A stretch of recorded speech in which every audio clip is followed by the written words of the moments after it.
My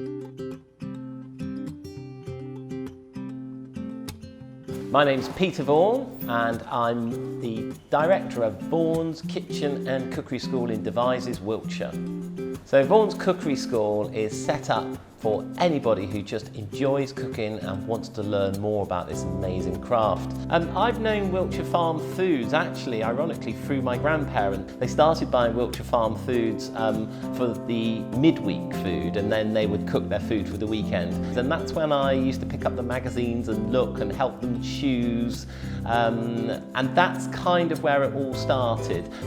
So I was involved in the project by a message from the chef Phil, and I thought, oh, that sounds really interesting. And then I remember, my grandparents have long gone, bless them, but I then remembered my grandparents talking about Wiltshire Farm Foods. I thought, blimey, this would be interesting. So that's how it all started.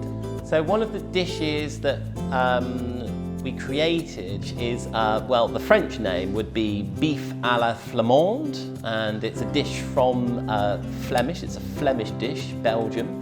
Over there it would be called a beef carbonade, and it's very old. It goes back hundreds of years of beef cooked very, very gently in beer. It sounds delicious, and it is. A slight bitterness from the beer and a sweetness from the barley.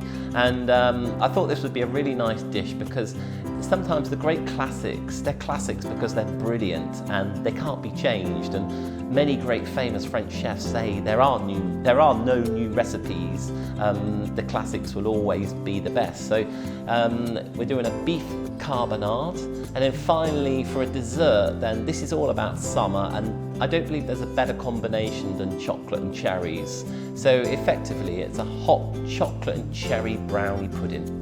When I started working on this project, I always tried to design the dishes as if my grandmother Margie and my grandfather John Dane would be eating them, because I knew they'd be fascinated.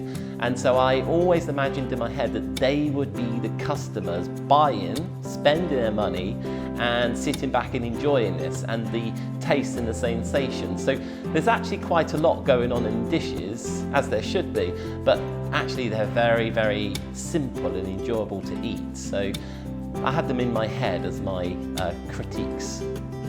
And it's a really lovely dish. It's something that I would want to eat myself, and I always think a good dish is one that you want to eat yourself.